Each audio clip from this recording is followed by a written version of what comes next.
Welcome to Horror Makes Us Happy, the podcast where we ask the question, what is it about horror that makes us happy? Your hosts are Steve Becker and Chris Whitman, and you can find out more about us at horrormakesushappy.com. Before we get started, we're going to do the trigger warning here. Just in case you're not ready for it, we're going to be talking about messed up stuff. Horror movies, horror culture, occult stuff, could involve anything from murder, rape, suicide, child abuse. There will be F-bombs. Many of them. I may or may not have already did one. Dropped 17 of them. Before the disclaimer. Hello, Patreon listeners. You get to listen to all that stuff without the disclaimer because, you don't. Because we don't care about you. Fs. Anyway, to complete the disclaimer before I potentially drop any more F-bombs, yes, if that's not your cup of tea, go check out something more PG-13. If it is, listen to us talk about all kinds of fucked up shit, like murder, rape, and suicide, which I have a feeling one of those will come up at some point during this discussion. At least one. At least one. So, coming up in the near future, we will be talking to, I believe, Jack Amos, as well as Mr. David Pryor, director of the recent movie The Empty Man.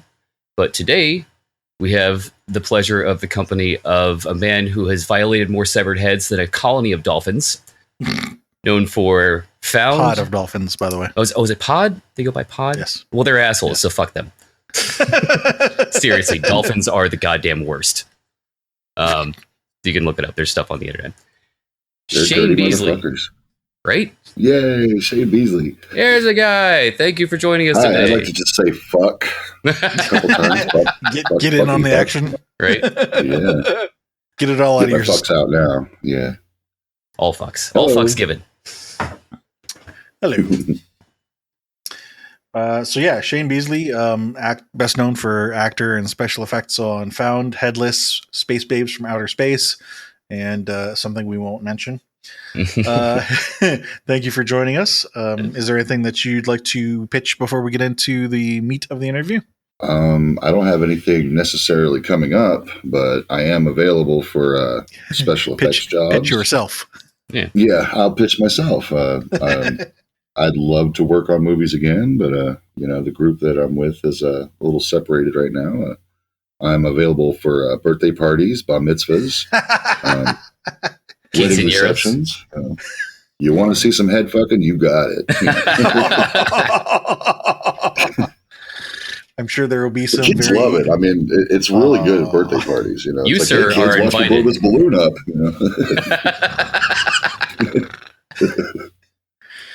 Okay, first you blow the balloon up, then You fucked the what? balloon. Oh no, it's a whole process. Mm-hmm. You got to drop pants. Stop. Kick it in the back.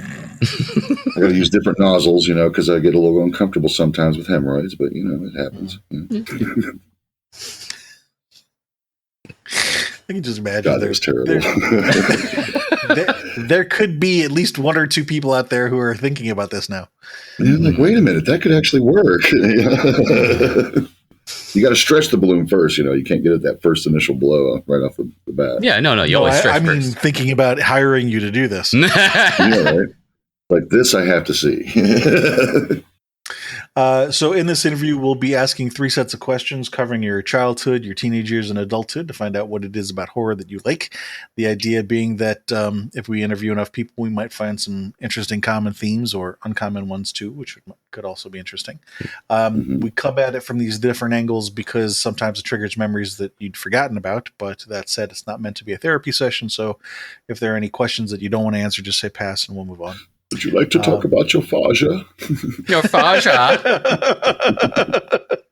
What are some of your earliest memories of scary things?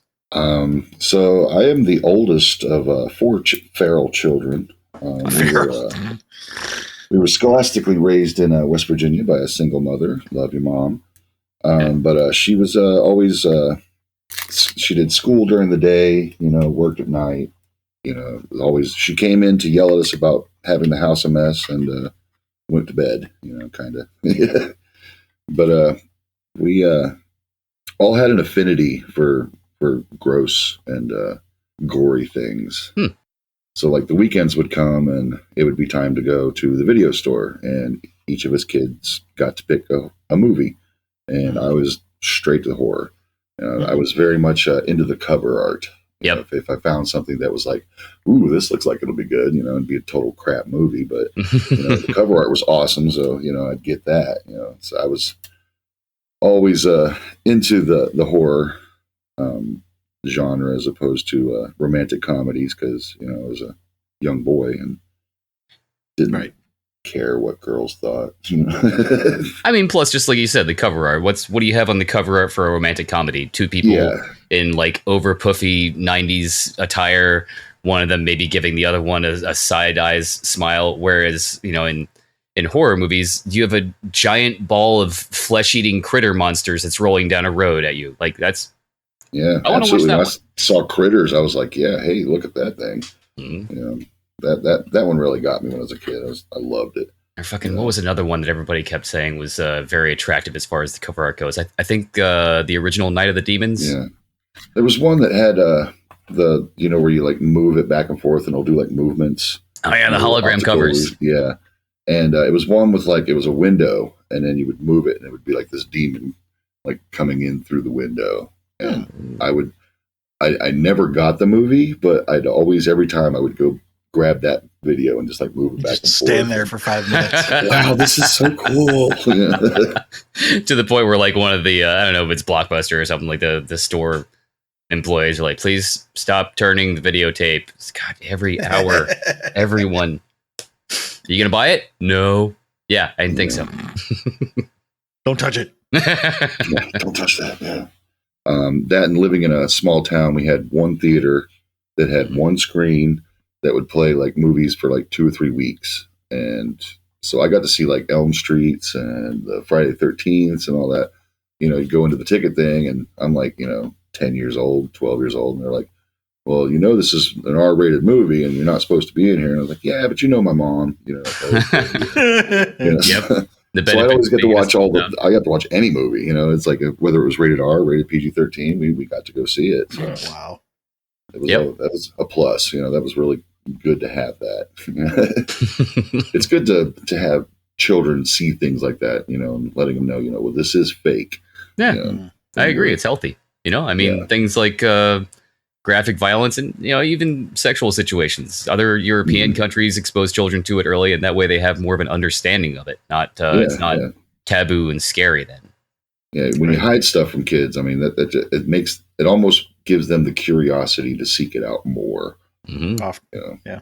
All right. So movie cover art. You did mention Elm Street and Friday the 13th. Were there any particular movies, or not even movies, but books or stories or anything in particular that jump out to you as being memorable from back then? Hellraiser definitely changed my life when I first saw it.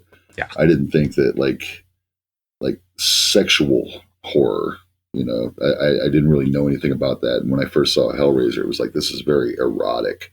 Like this is, like I'll be back in a second, folks. But and then finding out like from the Hellbound Heart in the story, it's like whenever the dad character was bleeding, when he dropped that first bit of blood on the floor, and then finding out later that that's where Frank had originally either jerked off or bled or something like that. And that's how he came back, is like the blood has to touch something like that was, erotic in the first place, like a semen or something like that. So like the fact that like Uncle Frank had been jerking off all over that attic, he just happened to bleed on that one spot, and here he comes fucking pulling out of which amazing fucking sequence for special effects, by the way. Oh yeah. That reverse and the arms coming up out of the floor and it pulling up as a brain. And I always love that sequence. Wonderful. Now that you mentioned it, I'd forgotten about that, but you're right. That was definitely an interesting one. Mm-hmm. Especially the addition of the baby crying, because he is kind of reborn. That's the whole like when he just lifts up and just that whole thing is just chef's kiss. The whole that movie. Like, because when I first watched Elm Street 1, I was 10 years old. It was like, just after, it was like 85, and it was just come out on video cassette. And we were at a birthday party, and none of the kids could watch it. So I was like sitting behind the couch, like looking around the corner, and every time I'd see Freddy, it was just like, holy shit, this guy's crazy. And the whole, like, I mean, now that I look back at it, it was the whole like vulnerability. I really like vulnerability in movies. And yeah, Friday the 13th, they're running, he chases, he kills, Same thing with Texas Chainsaw Massacre. It's like you get put into a situation where you can't get out. And Elm Street was the king of that. Oh, yeah. It's like you cannot get out of your dreams. You have to sleep sometime. Yep. And you're in this entire world that you can't escape. Like, It's not like I can't get out of these woods. I can't get out of this house. It's your entire universe is the trap. Yeah, like I'm seriously safe in my bedroom. Well, no, you're not. That's I think that one hit me the hardest. I love Elm Street. Elm Street's my go-to. I have a tattoo of Freddy on my arm, albeit a very bad one. But so would you say Elm Street is your favorite horror movie then, or? Yeah, Elm Street's my favorite. Yeah, the whole series. I can't pick one. I usually watch all of them. I used to watch them like to go to bed too. The sound, the screeching, the screaming, being slaughtered. Yeah, right. Yeah, just the music, the dun dun dun dun dun dun dun. It's real nice, and it was like soft and comforting, but you knew that was like the ominous. Here it comes. That kind of that, and the bathtub scene. I love the bathtub scene we used in Headless. Homage. Like with Headless, we used a lot for everything reference. Everything was a reference to this. We had the chase scenes. We had like this scene, and we had the bathtub scene where it was like shot and Kelsey's like right between her legs, shooting at her face, and I was like, yeah, that's the shot. You're doing the Elm Street shot, aren't you? And they're like, yeah, we're doing the Elm Street shot. Yeah, slight homage. Not obvious, but slight homage. Yeah. If you're really looking for it, you'll see little things like that. Cool. How old were you when you saw Hellraiser? Probably like 12, maybe 13. So I was just in the finding out that my penis did something other than urinating. Well, perfect timing. Like, hey, right? this thing has other purposes, and I kind of like them. And hey, what's that thing wearing leather over there? Yeah, why is this pointing up? It's like, I got a compass now. What is this? So why is it pointing towards where the to red go? stuff? Yeah, it definitely tells me where to go. Yeah. The old divining rod. But yeah, once I saw your first set of breasts, it was like, okay, I need to see more of those. Well, yeah. Keep them coming. And there were a couple of those in both Hellraiser and Elm Street. Yeah, and the most fucked up part about Hellraiser was Frank coming in, and Julia's laying there. She's like, "Well, I'm getting married to your brother." And he's like, "That's great. Let's fuck." Yep. And then they fuck on the wedding dress. Literally on the wedding dress that she's about to wear to go get married to his brother. Mm-hmm. And then she's just like, "Oh, I'll do anything for you." It's like the biggest cock I've ever had. And it just tells you how bad Julia was. I was going to say there were some issues with that family. Yeah, she was the real villain. Goddamn stepmothers every time. 100%. Yeah, Julia. Julia did not have a kind bone in her body. Well, she had a couple. Yeah. I was going to say, but those were also unkind. Yeah, right. Yeah, Frank was just misunderstood. Yeah, he played with the box. He was curious. Yeah. He wanted to know what it was like. There's a couple double entendres there. I know. I was about to say. He opened her box. Double entendre box opening. Yeah. So you mentioned that your mother was kind of lax on this stuff, but you also did mention that you knew that they were fake. I'm going to say this. Was there something that you didn't know was fake? Like when was the dividing line where you realized, okay, this is fake? I always knew that, it's like, you can't really Faces of Death, which people have talked about before in your podcast. It was supposed to be real, but then I was like, well, this is crazy. How are they catching these moments where this person's being pulled apart, or this his leg got ripped off or something like that? And I always thought, it's like I know it's fake. Faces of Death put in a documentary. I was like, okay, well, this is real. This has to be real because it's a documentary. You need the music and the score and everything to make it fake. In my eyes, it's like, okay, well, it's still a movie. It's still a movie. It's only a movie. It's only a movie. So there was never a time where you had seen something where you thought it might be real back then? Yeah, not really. I mean, I was always looking for and that's why I got into special effects. I was always, really big on special effects. Like, how did they make that look real? It's like knowing that it's just, rubber and glue and some paint, especially with like the old, the Fauci movies, like, because they're red would be like just so like bright and yeah, thick. with the old Italian horror, I've always noticed that it is kind of, you got to kind of think like it probably didn't cause too much real terror or fear in children or anybody who watched it, because it's like, yeah, that's like house paint red. And again, it was very romantic. Yeah, they always made like the orchestration in the background was just like, oh no, yeah, like, okay, yeah. That, and you kind of touched on this a second ago. I think that might actually be a good point. Is the soundtrack, like with Faces of Death? It's a documentary, so there are scenes and moments where there's no sound, but you never really notice it. But subconsciously, maybe the soundtrack of a film helps you realize that it's fake because you've got a score. It's like your mind and your brain are set in that I'm watching a story mode because it has a soundtrack. But was there any? Go ahead.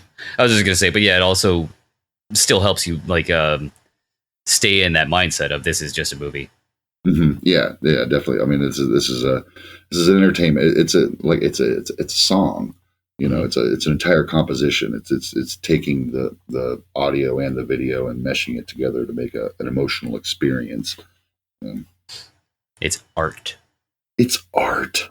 Yeah, this is an art film. Did you understand that intrinsically, or was there somebody else in your life at that age that kind of keyed you into some of that stuff? Well, I had a best friend, my best friend Steve. We would dare each other. It's like, well, let's try to find the scariest movie we can find, and like try to scare each other on that. So we were always like back and forth, like, hey, watch this part, watch this part, or something like that. But I've always been musically inclined. I was definitely put into music in utero, I guess. My mother went to a lot of concerts while she was pregnant with me. Okay. That'll do it. Yeah. Yeah. So like I've always had like an internal rhythm, I guess, which definitely helps with my current job of stage lighting. Yeah. You need color composition, you need geometry, you need musical timing. If you don't know the band, you should know the music. And so you had this friend Steve. Was he older than you, or about the same age? I'm actually about 2 months older than him. Oh, okay. Okay. Yeah, well, same age. And, I had like our family. My stepfather at the time was very into TV evangelists and religion. I mean, he was a bad person, and he watched all this religious stuff to basically justify. It's like, it's okay that I do these bad things because I'm watching and I'm praising God and I'm sending money to all of these, like, Jimmy Swaggart and shit like that.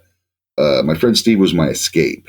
We weren't allowed to have toys. We weren't allowed to have like comic books or anything like that, or video games. It was, that's all the devil's work. The devil says you can't watch. Jimmy Swaggart says I can't watch He-Man or the Smurfs because they use magic instead of praising God. So I was never allowed to watch all that stuff. My friend Steve, however, was allowed to have all those things. So I just go to his house, and then he would go to sleep, and I'd be up all night just going through his comic books, playing his video games, playing with his Transformers and all that stuff. So it was like Steve was always the one that had everything, and I would always go to his house. And I mean, it sounds like I was using him, but it was a mutual friendship. Okay, so it doesn't sound like there was anything really related to horror. Well, I take that back. I was about to say it didn't sound like there was anything in horror that scared you, but you did mention in Elm Street there was some vulnerability, and that you can't escape your own need to go to sleep. Was there anything else that scared you back then? I mean, jump scares. Now they're easy as hell, but jump scares were always a big thing.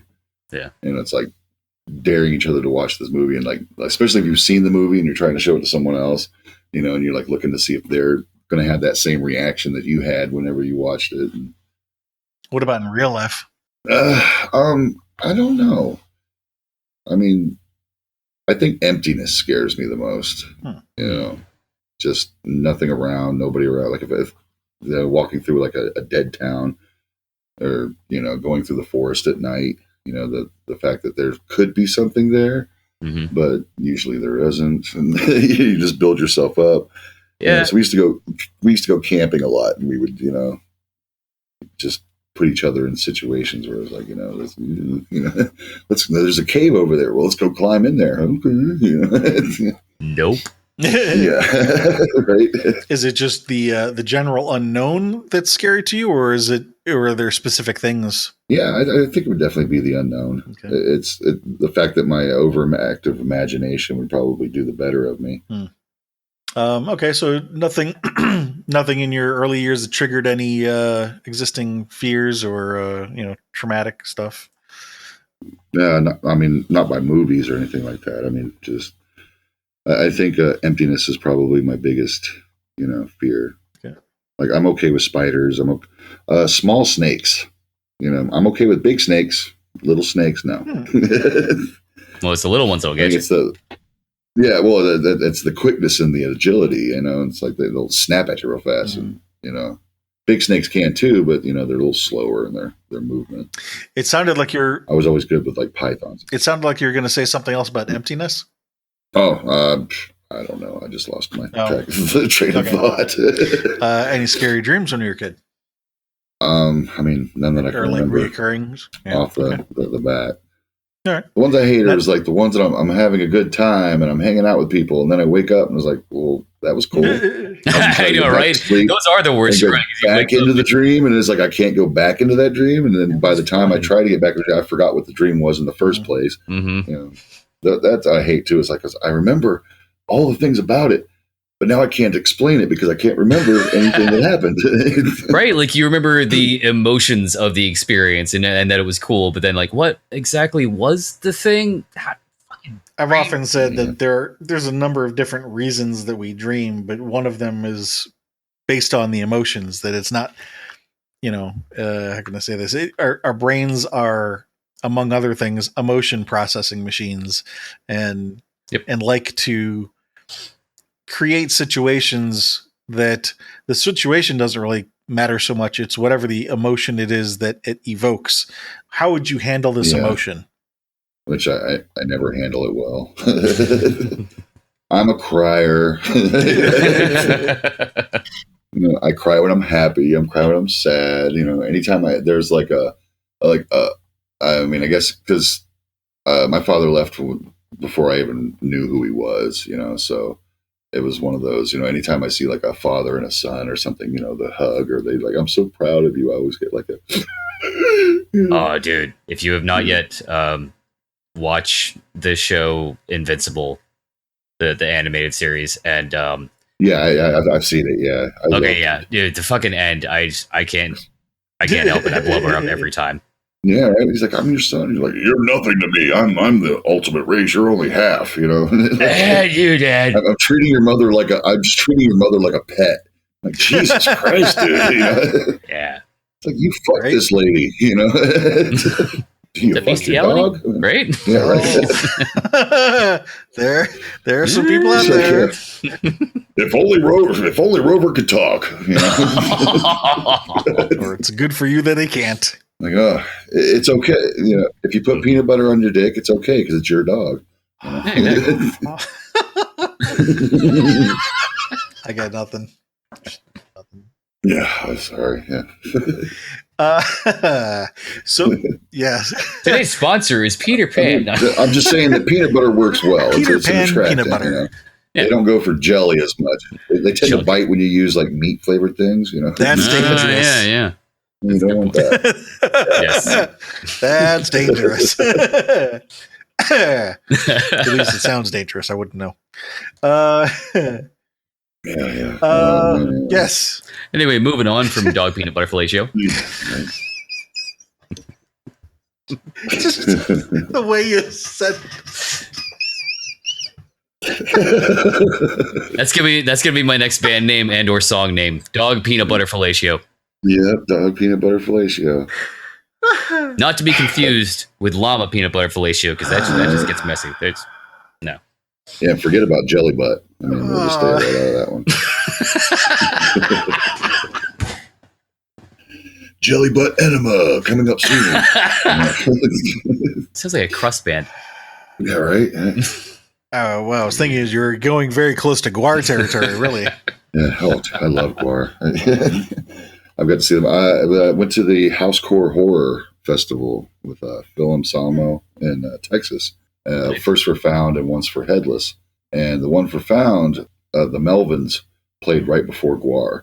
And it was still Odorous playing and all that. And Odorous didn't sing a single lyric. Like he just blah blah blah blah blah blah blah blah blah. Like the whole concert.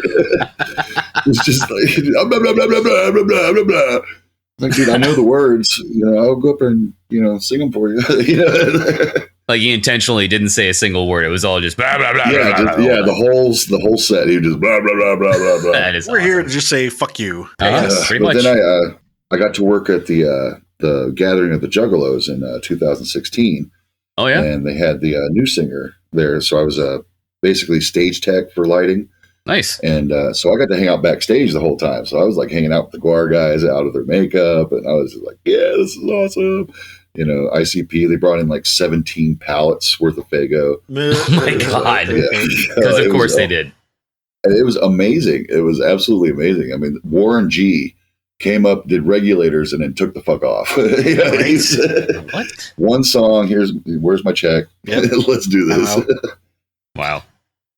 But yeah, I love Guar. We watch their videos, the tapes all the time, like Phallus in Wonderland and America Must Be Destroyed. And Live How old from were you when you were Antarctica. seeing those? Teenage years? Yeah, pretty close to teenage, like probably late 80s, early 90s. Yeah. Back when we didn't have, we had MTV, but it was playing Madonna videos every fucking 10 minutes. And we had the radio. With West Virginia, there aren't really very many venues you can go. You would have to go to Pittsburgh in order to go see something, a band play live or something, which was at 92. I had a friend who was like, yeah, I'm going to go see this band playing in a garage. I'm like, okay, yeah, whatever. And I was like, I don't want to go see no band. It was Tool. Tool was playing in somebody's garage in Pittsburgh, That's what... in early 92. And if I would have, that was one of those missed opportunities, it's like, who in the fuck is Tool? And like, this fucking band called Tool. And then I fucking got Undertow, and I was like, oh my God. Oops. Yeah. It's because we're playing in a garage, dude. We're tools. Yeah, time travel? Come on. Yeah, playing in this guy's garage. Well, let's come back to that. There's one last question I wanted to ask about the childhood years. So you had already mentioned a few times special effects, and it sounded, the way you worded it, it sounded like you were starting to get into that even in your childhood years. Did you have some sort of exposure to that early on? I did not. Like resources and stuff like that. I mean, I love the movies. I was like, that's why I would get some, especially if it had like a lot of gore in it and things like that. But I didn't really get any resources until after I met Arthur Culliver. And so, like, I've always been a little arty, here and there. I draw, I paint, I can do stained glass, sculpture, all that stuff. But I never really used it in that way. And when I met Arthur Culliver, he was like, well, I think he went to the Stan Winston School down there in Florida. Like he's from Orlando. And he was like, yeah, he's like, here's 5 gallons of latex and here's some, we got some oil-based clay over here. Let's make some monsters and stuff. I'm like, wait, we can do that? So it was like, as soon as I got, I had the ability, I just didn't have the resources, and Arthur definitely put the two together. Yeah. How old were you when you met him? Oh, this was 2006, 2007. So I was probably just getting about 30, 31. So I'd been doing things like with drawing and with painting and stuff like that, but it was never like anything that would be like film worthy. It was always something where I needed a bag of weed. I was like, I'll paint you a picture. Okay, paint me something. Okay, I'll put a note to talk more about that when we get down to the adult section. The reason that I asked is because there have been so far a handful of people that we talked to that learned about it early on. Like I think, for example, Kareem Hussein had gotten a book about the making of some horror movie when he was a kid, and so he knew about it as a career early on. But not every question is going to apply for you. We just ask because you never know what's going to work for you and what didn't. So, is there something about the extremism of horror that you enjoyed when you were a kid, or? It's always like you never want to retrograde. You never want to go back. You always. It's always that the curiosity to go further. Mm-hmm. Back in the day, I was limited to what was ever at the video store. So if the person at the video store said, "Well, no, I'm not showing that," I couldn't see it. But thanks to the internet, you can get all kinds of great stuff. It's all out there on the internet. Yeah, yep. Serbian film definitely. Like I was watching it with one of my horror buddies, and it was 11 a.m. and he was like, "Dude, this is too early for this." I can't. Right? It's never too early for newborn porn. And that's what I was like, dude. Like he pulled it right out of her vagina and stuck it on his dick. Like, wow. Like what? Like spoilers. Like someone actually thinking of that. Yeah, you're right. Well, it's like the first 10 minutes, I think. So yeah. But like with Headless and stuff, it was in Found the Headless Killer. It was all Todd Rigney. We literally like almost went page for page with the book Found. Mm-hmm. So we didn't really have that much of a leeway. Yeah. And when we made Headless, it was like, okay, well, we're taking a 10-minute clip out of a movie and we're going to make it into an 80-minute film. So how are we doing this? And it was weird because I was like, well, okay, well, each sexual experience has to be different because it's just going to get boring if I'm just sitting there fucking ahead.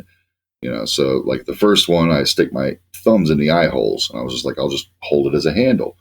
And they were like, dude, that's fucking genius. Let's fucking do that. Yeah. So it'd be like, I was doing it all nonchalantly, but then it was just like, okay, this is great. But my favorite one was The Hitchhiker, which the hitchhiker just comes out of nowhere. And I'm just going to pick her up and do my thing with her. And I messed up on the effect. I didn't put enough silicone on her throat when I made the initial head, and it was great because then I just like bored out a hole in it, and then I put the dildo up inside the neck there, and you could see the dildo going up and down inside of her throat, and I was just like, that's it. I was like, that is my shot. And we have that one shot where it's just a close up of her neck, and you could just see the penis going right up and down inside of her throat. It's like magic, dude. Yeah, I'll be back 1 second. Chef's kiss. Yeah. Right. So it's always topping the next one. It's like once you go down the rabbit hole, you got to see where Wonderland is. Mm-hmm. It's like, well, I have a limit. It's like, well, why? Why do you have a limit? You should go further. Yeah. Next thing you know, you're watching Red Room and was it K99 movies? What's the extreme Korean one? K something. The K3 the guinea pig series. Yeah. Both of them.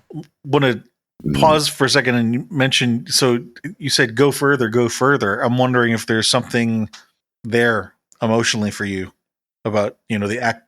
Like the experience of. I mean. Yeah, it is it's nice sometimes when people come up with like, oh, well, you're the horror guy, you would know this, mm-hmm. Or you would have that information, like, what movie? No. Was I mean the emotional enjoyment of pushing boundaries, of going further. Of finding it. Yeah, I think that would come with tripping. I think. Okay. And it's the same thing with where they say like this is going to incriminate me, but like Special K, where they say you're going down the K hole. Mm-hmm. It's when I was about 11 or 12, I was introduced to Gasoline, as a inhalant. Yeah. And I didn't know what being high was. I didn't know what being drunk was, but I knew that if I huffed on this little jar of, gasoline, that it would take me somewhere, internally. And I would do it like from sunrise to sunset, not knowing that it was completely destroying my brain cells. Yeah, no But, kidding. but I literally, and to put it into terms, I went to the Matrix. I saw things that I did not know existed. And I think chasing that rabbit hole is what, a lot of people go into to, like seek out the unknown and the macabre. One more better. Yes, the one more better. It's like, well, this death scene was cool, but, it's like with Friday the 13th, after you make 10 fucking films, how in the hell are you going to top the fact that we did this kill like 3 movies ago, Clearly, it's showing like a penis going in and out of the open neck hole. I mean, that is just like... Yes, exactly. Yeah, it's like, well, how do we top that? Well, that's the new bell curve. Yeah, and I like the creative process with that too.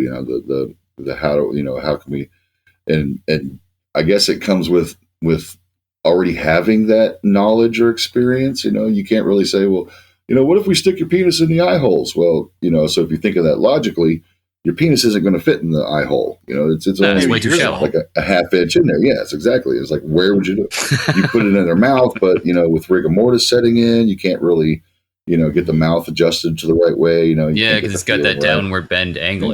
So you get the esophagus, and it's like, well, hey, wait a minute. Okay, the esophagus. It's basically just a sock. There's an empty hole. It stays moist. It stays. I'm just shaking my head thinking about what our guests are listening to. Right. Sorry, folks. Yeah. But this is the thing that these people, that a lot of people that make films have to go through. The thought process of, how is this going to work, or how is this going to look real, or how is this going to, look on film, or right. Well, what I was thinking about when you were talking about, because we trying to dig into the going further, and kind of went in this path of communication or conversation about the tripping and the K-hole huffing gas and hallucinogens and all this. Mm-hmm. And I started wondering, was it about maybe some sort of escapism, because you were talking about it growing up in a very small town in West Virginia. Oh yeah, definitely could not go anywhere externally, so I started searching internally. Mm-hmm. It's like, where can I go internally?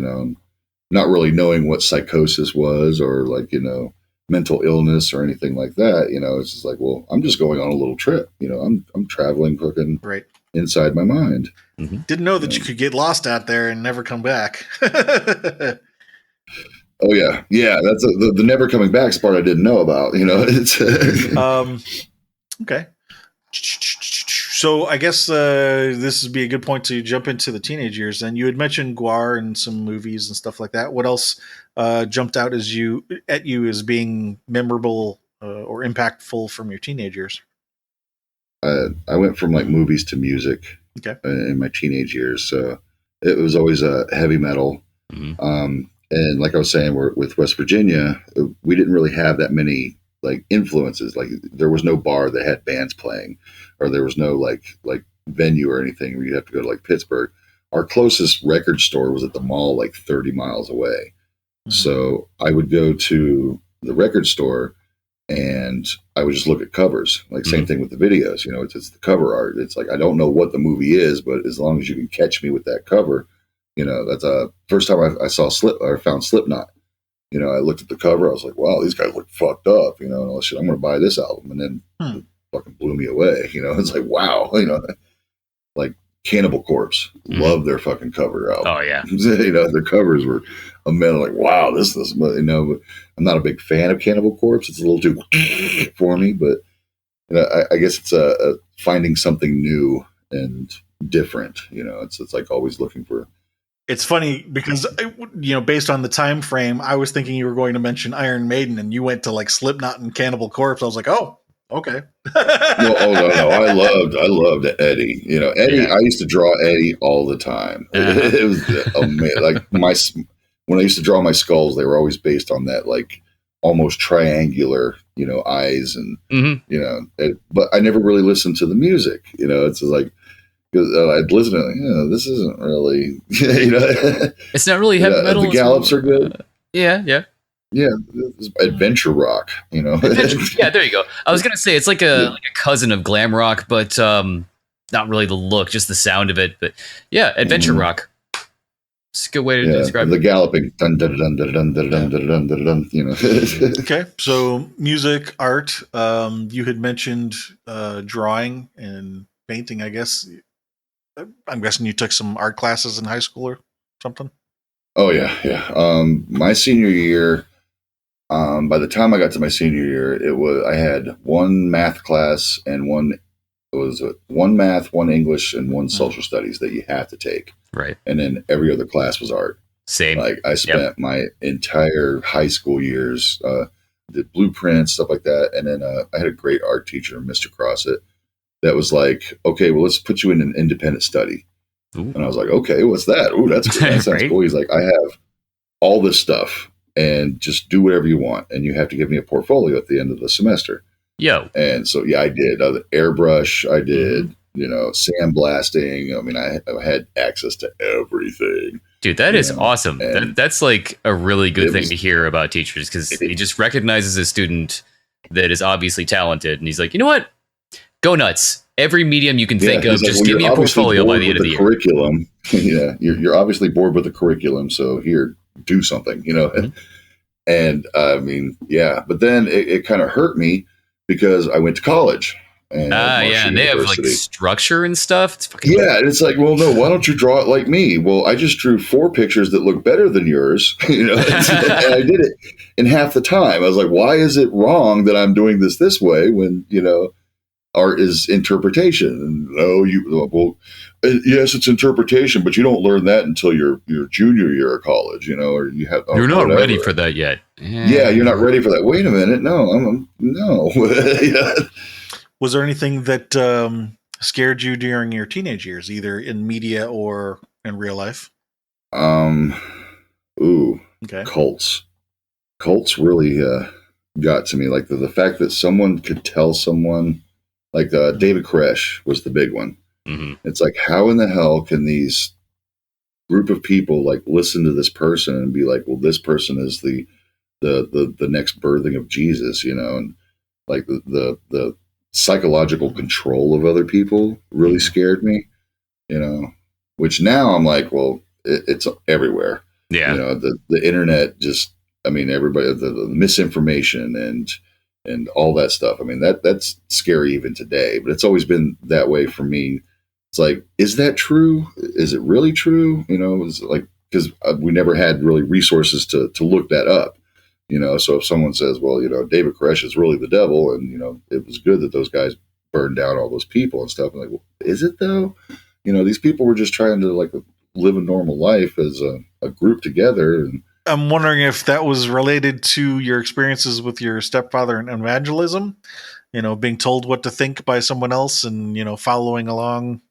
Yeah, I think there's definitely a rebellion on that. It's I mean, especially with like religion, it was like, well, Jesus says this and Jesus says that. Well, no, Jim Baker said that.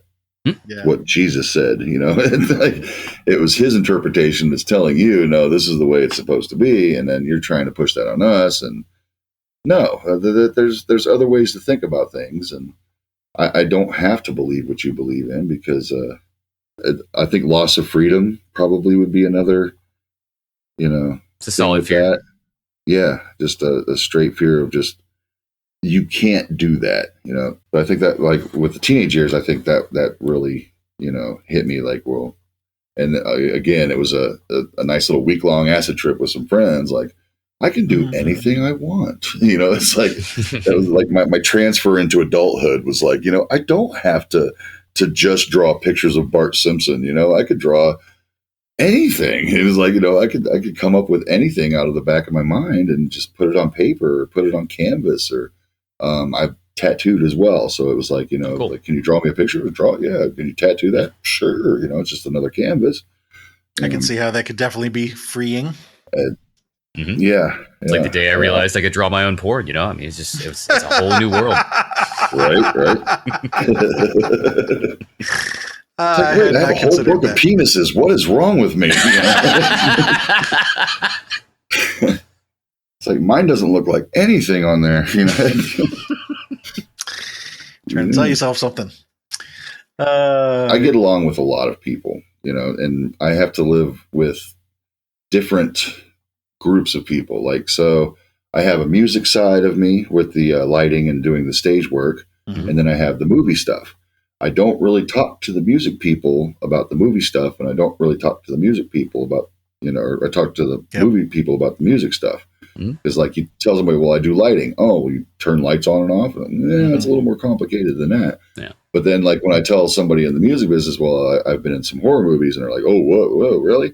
And then I'll show it to them. And then for every time after they see me, it's, hey, head fucker. You fuck one goat. I don't really want to be known as yeah, it's great. I did a movie where I had some sex with some heads, but I don't want to be that guy. It's like, oh, you're a head fucker. Well, no, that was acting. It was fake. It's like the extreme horror version of American Pie. Like instead of pie fucker, you're head fucker. Mm-hmm. That is a compliment. Exactly. Like poor Jason Biggs. That's like he said that in Jay and Silent Drop Bob Strike. I'm always going to be known as the guy who fucked the head. I was gonna say that there are worse things in the world. Yeah, I guess. But that's and it was weird. Like talking to the horror people, it was like, well, you were the first person that decided to use the neck instead of anywhere else, and I'm just like, I'm sorry. It's like, we'll live on in infamy. And for a while when we were doing the film festivals and stuff like that, I would, a lot of times like, well, first of all, I'm sorry, because I've had people come up to me and it's like, I can't even be in the same room as you, and that kills me because they're uncomfortable. Guy. I'm a hugger, yeah, exactly. It's just like, I can't be around you because that character is what I see. To be fair, I mean, now. in the horror community, that's a compliment. That's kind of rough. Yeah.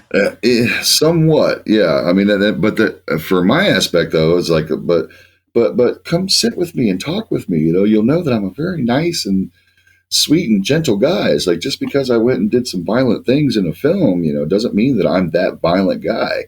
Right.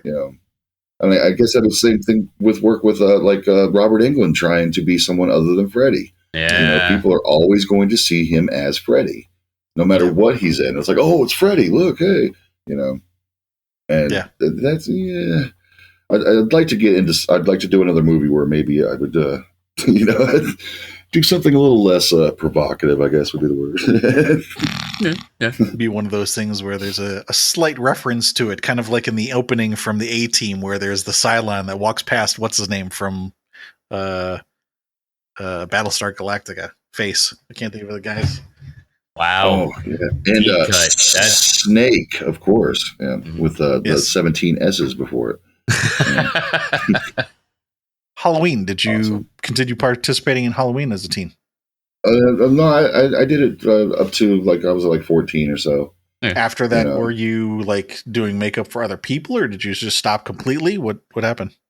It just never came up. It was just you were too. Cool we'd have like Halloween party. Yeah, I'm teenage now. Yeah, fucking kid stuff.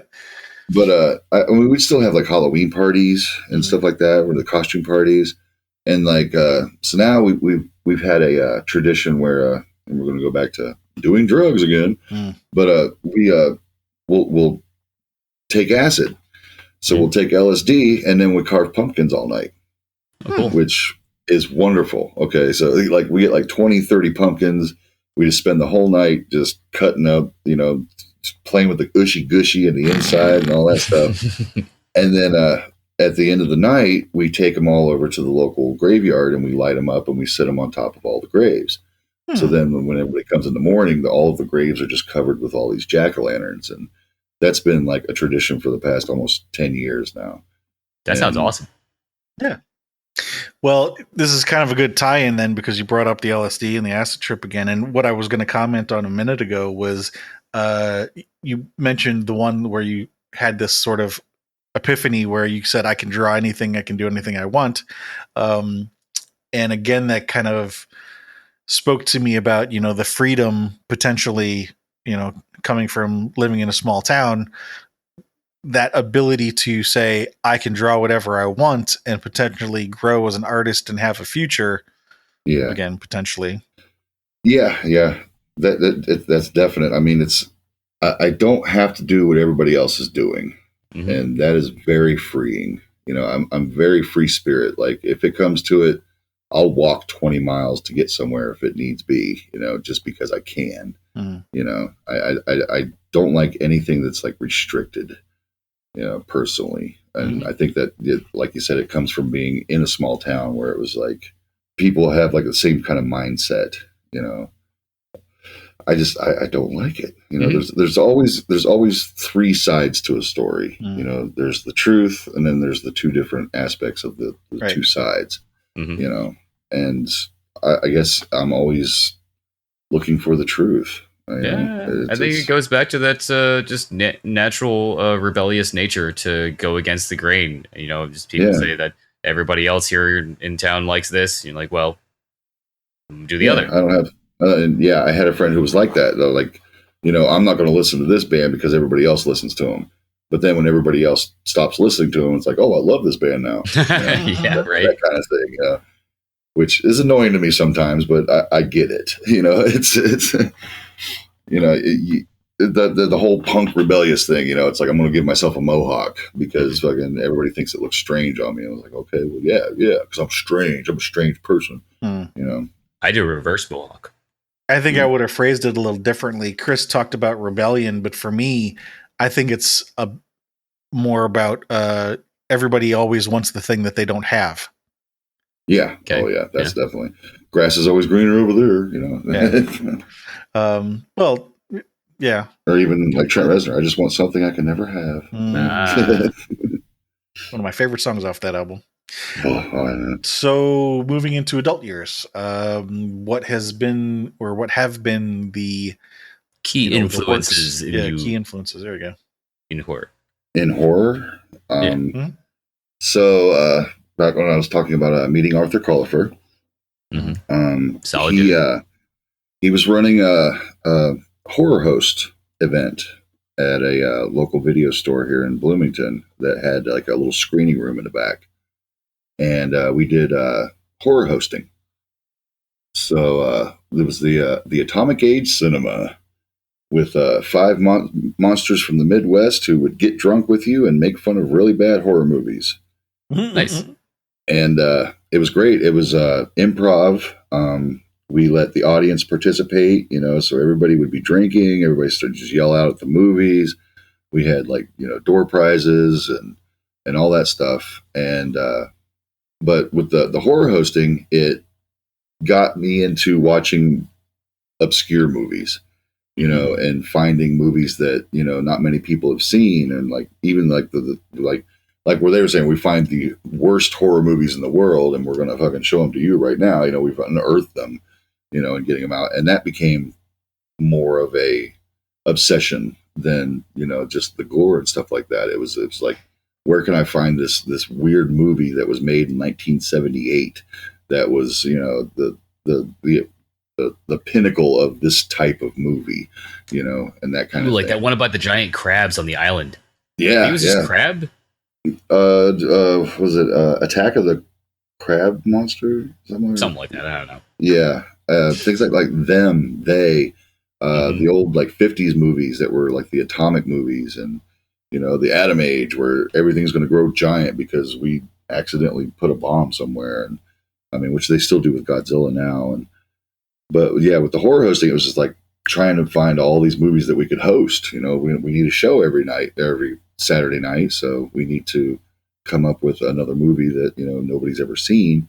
And that became the obsession. It was just like finding the hidden gems everywhere, and that's how I found like the American Guinea Pigs and and like Steve Biro stuff, and just Screamer Claws, the Where the Dead Go to Die. I have it over there. I can't remember what it's called. Yeah. And we also started doing we had a film festival here in Bloomington, the Dark Carnival Film Festival. I want to talk about what kind of horror stuff has been in your life as an adult, for you as a fan, not just your work. Like, has there been anything in your adult years that you have been a fan of? Well, I can tell you, I definitely don't like found footage. I mean, I Blair Witch, when I first saw it, I thought, wow, this is real. Holy shit, this is all the stuff. But then I saw the actors the next day on MTV going, hey, we got a movie out. It's like, oh, But I don't know. I mean, I got, like, recently I've just been into Marvel movies. I like the eye candy. Like, if I'm going to see a movie, like, in a theater and I'm paying $15 to go see it, I want to see stuff. I don't want to sit and watch two people talking and hugging out and speaking about their emotions and stuff like that. I mean, I like a little bit of everything. It's as long as it has a good story, as long as I can I really love the Marvel stuff because they took like the regular story, and then they added like where a separate story that's like the end credits, and this is like a totally separate story that's building up. And it gave me that episodical feeling that, man, I can't wait till the next movie so that I can watch what's going to happen on the end credits. What's going to happen. What is this building up to? Like, oh shit, they got Thanos. Oh fuck, Thanos is coming. Thanos is coming. Like I love that. I love taking all of those movies. Like, it was like 10 years of movies that all like just culminated into one film. And it's just like, oh, I love it. The good creative story writing. I don't like what was it? You're Next. I didn't like the fact that it was the twist. Like, it was the girl there. She just happened to be a survivalist. And she started just killing all these killers and all this stuff. And I mean, it started out as an original idea, but then it was just like, oh no, now we're doing this. So. No, I thought it was good. It was like Home Alone with crossbows and blenders. Mm-hmm, mm-hmm. Exactly. It's interesting to me that you've gone from, in your early childhood, being interested in the gore and the special effects and the extremism to now it almost sounds like you don't even really care about that so much. You're really focused on the good story part of it. Yeah, I've matured. Well, like when that actually, I think it came with when I met Arthur and we started getting into the horror hosting and like making fun of the bad movies. It was like, it's like, yeah, there's gore and I know how to do that. And I can make that. Oh, that's just, some silicone and some stuff like that. I can do a better job than that. It became that kind of thing. And I was just like, well, I don't like being like that. I don't like being that person like, well, I could have done better, stuff like that. So, but like, getting into the credits rolling and going, wow, that was a really good story. That was a really good movie. That was good. It didn't have to be, just tits and ass and running around and stuff like that. They made a smart film, and that's where I started, that's where I guess my tastes matured, where it was like, okay, yeah, gore's got its place, but, in order to make a really good movie, you have to have all the elements. So it sounds like, that your experience with the atomic age cinema part of it, as you would maybe say, broaden your horizons in terms of it being more than just being about the gore. Yeah, absolutely. I mean, and when it got into like actual filmmaking too, then we all became like critical of like shots and angles and like thinking about like, okay, why did they choose that moving shot? Or why did they, it's like, there's like the one thing, like if you're showing a hero progressing, they always have them start from the left and go to the right. Or if someone's like, if someone's more powerful than another person, they go like with a low angle shooting up, or if the person's like a victim or something, they'll do a high angle shooting down, to where it makes them look smaller. Right. And, stuff like that. I started like looking into that, like why are they doing that? And like using that as instead of just blatantly telling you what's going on and stuff, like using the camera work and using like I was saying, the soundtrack and using effects, the sound effects and the visual effects and like putting all that together to make one story without actually just sitting there saying, well, this person is running from this person, Show, don't tell. Yeah, exactly. And that's I think with Found, that's what made the most impact at the end of Found was that you didn't see anything that was going on. Yeah. You know, it was all about the effects in the background, like the gurgling and the slashing and the screaming and the yelling and all that stuff. I mean, that's way more scary than, say, fucking watching the boy banging his mom. You know, that would have turned a lot of people off. But you know, the fact that they're sitting there listening to all that shit happening right now, you know, was way more impactful than us actually going through and showing any of it.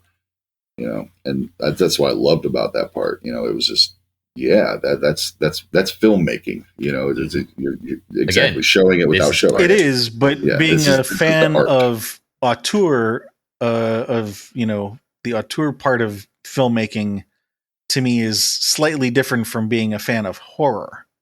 Mhm. And you've kind of alluded to that in, you know, talking about Marvel movies and eye candy and things like that. And, you know, this other love, shall we say, somewhat cropping up. So it seems like there's almost like two competing things here. You've got your love for the art of filmmaking, and it's slightly separate from your love of horror movies. Of gore, yeah. There is some overlap. I mean, they got rid of a lot of. I mean, they don't. Okay, so what happened was they got rid of the monsters, and they made the monsters men, and that drives me nuts. Why? Yeah.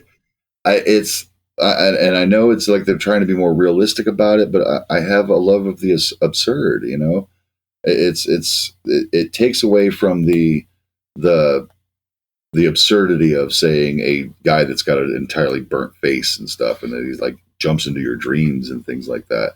You know, now it's just some random dude like Red Eye. I thought Red Eye was a great movie, but I really hated the fact that, you know, it's just a guy.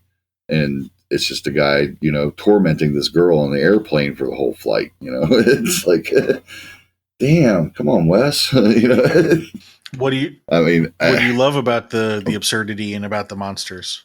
I don't know really. I mean, it's maybe the unknown aspect of it. Like I think the unbelievability, I guess, where, you know, it's like where, you know, that can't happen. You know, it's like, but what if it did? You know, like aliens showing up. You know, the whole alien things. You know, I like the fact that someone can creatively make something that would normally not exist. You know, as opposed to, oh, it's just some guy, you know, walking around killing people. There is actually a movie called Some Guy Who Kills People. Yes, I love that movie. It's a really good movie. Yeah, I was really impressed with that too. And it's like to the end, like right to the twist of the end, like, I did it all for you. You know, it's like, oh God. Well, let's jump past most of the adult questions here. There's a couple towards the end that I like to wrap up with. You've already mentioned Elm Street's probably your favorite movie. The other question we like to ask is, what movie have you watched more times than any other? Because that may not always be the same as your favorite. Oh, Star Wars. Damn. Why do you sound upset with that? Okay, so I guess I'm a bit of an enigma to most of my friends. I guess I have, like I was saying with the music and the stuff. I mean, different people know me for different things. Like some people know me as just Shane. Some people know me as a musician called That Guy. You know, some people know me as Shane Beasley, the lighting guy. Some people know me as Shane Beasley, the actor. You know, and all that stuff. So when people are buying me gifts for like Christmas or birthday, it's like, well, he likes Elm Street and he likes Star Wars. You know, it's like, yeah, I like Star Wars and all that stuff. So everybody just buys me Star Wars stuff. And so I've got an entire living room full of like Yoda, Vader. I've got like bobbleheads out the ass of just Star Wars characters and stuff. And it's like, yeah, I do like it, but not that much. When you come into my room, it's like, I'm like a Star Wars super fan. So what we did was we'd make a drinking game and we do the marathon for Christmas time. So we watched all the way from 1 all the way to what, 9 was the last one, the Rise of Skywalker. 9 now, yeah. And every time the lightsaber would go, take a drink. Oh, that is a dangerous drinking game, right? But when the first 3. It's like every 5 minutes. Zoom, zoom. You know, if it's 2 at the same time, you do 2 drinks. You know, if 2 people did their lightsaber. So, but by the time at the end of 3, it's like you're sloshed. You're sloshed. Yeah. And then it slows so down. by 4, they do it twice, like maybe 3 times in the entire movie. So by the time you go to like 3, 4, and 5, or 4, 5, and 6, it's like, yeah. So you sober up, and then you get back into like 7, break. 8, and 9, and they're like they do it every once in a while, but there aren't as many. Like the first 3 were all about the lightsabers. Everybody was, I mean, the Jedi were everywhere. Everybody's like zoom, zoom, zoom, zoom. And then like from 4, 5, and 6, it was like, well, no, we don't do that anymore. It's the Jedi or someone else. I mean, if I did pick a religion, it would be Jedi, but but yeah, Star Wars. I mean, I've watched Star Wars, Jesus, way more than any other movie. What do you like about those? The fantasy aspect, like it started off. I love the fact that they're on spaceships and they're having all these battles and they got the lightsabers and all that stuff. And it's in the past somehow. Yeah, it's a long time ago in a galaxy far, far away. But once I got older and again my tastes matured, it was more of the classic good versus evil. It's the good guy coming through and the bad guy, But then, like by the time you get to like Return of the Jedi, where the bad guy wasn't really a bad guy, he was kind of forced into it, that kind of thing. But then when you watch the first 3, it's like, well, yeah, okay, yeah, I don't get it. They kind of screwed the pooch on that one. It's like, no, that bullshit. Padme just happens to die because she gave up. It's like she died from sadness. Yeah, she was very, very sad. Yeah, and poor died. Poor Anakin. It's like this poor Anakin the whole fucking time, and it's like it isn't poor Anakin. It's fucking Vader. He's badass. That motherfucker blows up planets. So, do you see any common threads about what kinds of horror that you like? Cannibalism, occult, metaphysical? Sounds like monsters. Ooh. Yeah, I love monster movies. I love Cloverfield. I really like the way they did that. I liked. I do love kaiju movies. I mean, Pacific Rim was like, fuck yes! Finally, I watched it in IMAX and 3D. It was like first scene when that kaiju just comes running through the thing. I was like, yeah, that's going to be awesome. The visual aspect. The kaiju blue. I really like the fact that they came up with a glowing color. Was really cool. I like color sequences.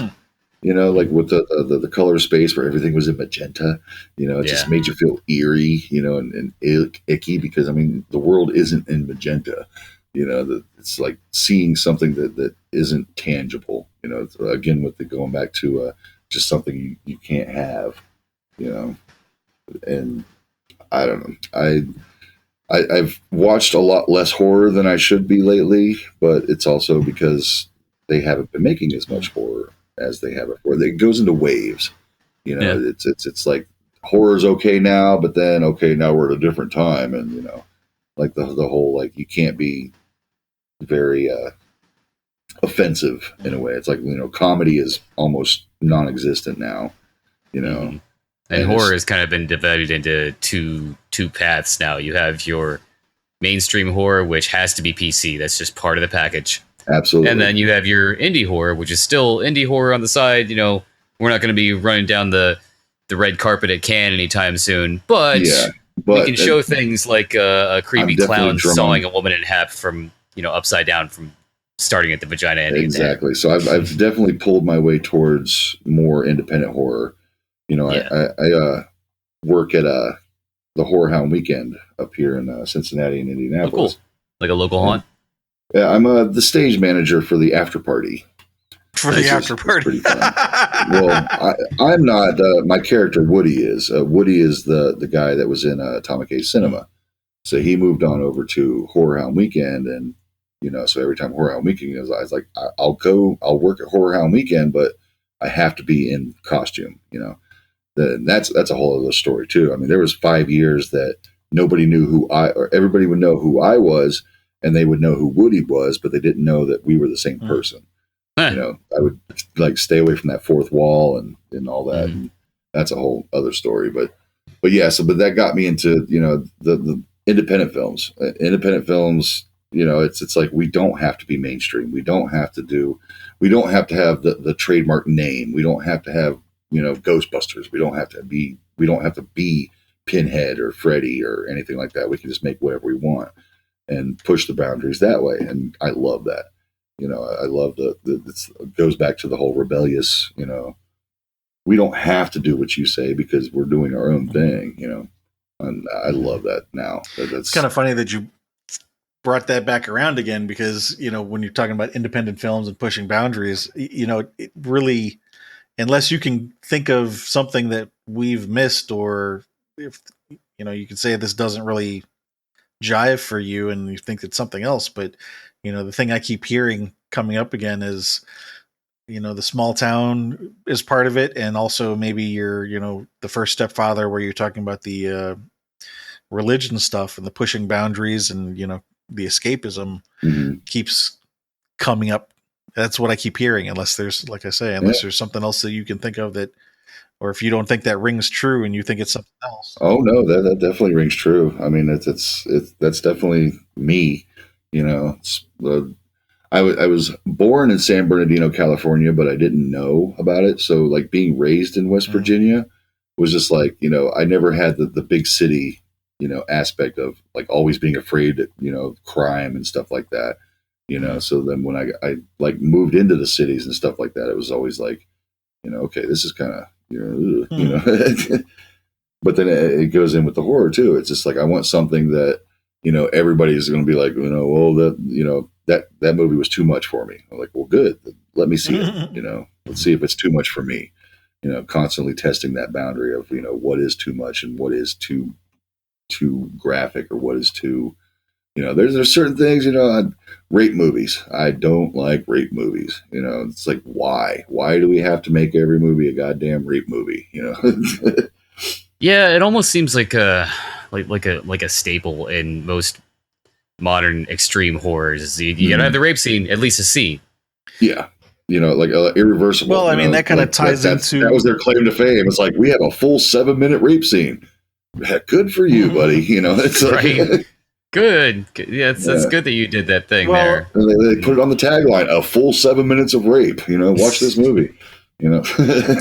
Interesting. Well, I mean, this kind of ties into what we're talking about too, because, rape is all about power and control. And so if you're a person that seeks freedom and escaping from those kinds of things, of course, that would be uncomfortable to you. Yeah, true. Exactly. I mean, it's not horrific. It is, but in a different way. Yeah. Wow. Well, get me off the couch. Thanks, Roy. Considering the theme of the podcast, is there anything that you think is relevant that we haven't talked about that maybe you were thinking we might get around to? I mean, not offhand. I mean, we've pretty much been going back and forth on the whole small town escapism and, trying to find more. Always looking for that little bit. I feel bad because I almost feel like I'm pushing you towards that and like pigeonholing you, but Oh no, that's fine. I'm really terrible at these things. Yeah, and pigeonholing the guests is usually what I do, Steve. That's my job. Oh, okay. I just mean I don't want to do that if that's not accurate. The whole. Oh no, it is accurate though, and it's this is a whole revelation for me now. It's like, well, wait, yeah, maybe that is why that is why I do that. Could be. Yeah, I mean, part of the reason that we're doing this podcast too is, as you kind of alluded to, you can come to a similar point from two different places, or from multiple places, and having this podcast to interview people and try to find out, what are the different sources that lead to this destination. Is part of the interest. Yeah, it's a very original outlook on that. It's very smart. I congratulate you guys on that. Well, thank you. We like it. Yeah, I never even thought. I was like, well, why do I like this? It's like, okay. And then going through, it's like, oh, okay, I'm a small town boy who had an abusive stepfather. Well, and some of it, just the general love of the macabre. The macabre, the dark. I was going to say the art. But my whole family, we're all like, my sister works in an emergency room. My brother used to be a nurse. Okay. Like he used to change the bandages on amputees, So like stuff like that, we don't get squeamish. We were always like, we were the kids that would poke the dead animal with a stick to see what would come out of it. or if someone was cut open real bad, no one would faint. We were just like, oh shit, I'm cut, Right.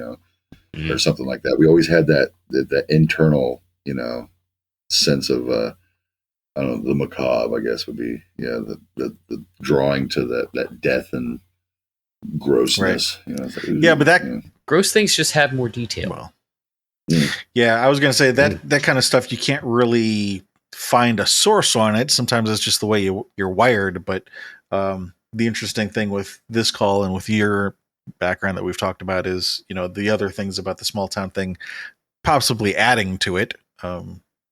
Yeah, we're all pretty much nullified. Well, before we close the call, did you is there anything that you've thought about maybe that you want to pitch? Maybe seeing as how Headless apparently nets you a little more than Found, pushing the Headless. Yeah. A little bit, yeah. Go to scottshermer.com. We did have forbiddenfilms.com, but I guess it got hacked, and we don't know how to unhack it. It sends you to a link to some Mexican film company down in somewhere. So he just basically did scottshermer.com, and that's where you can find all of our movies, if we still have them.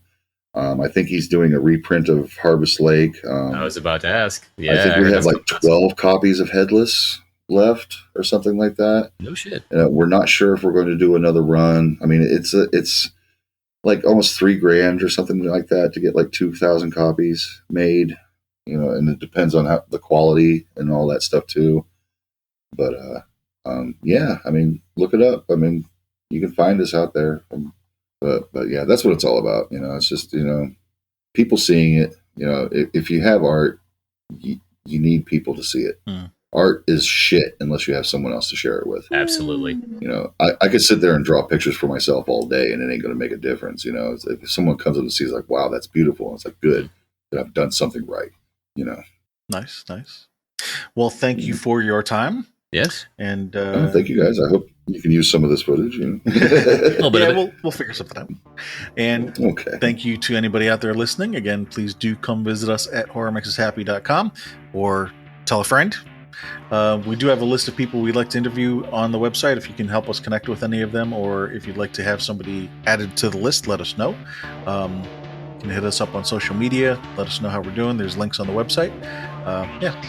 Horrormakesushappy.com. Thanks.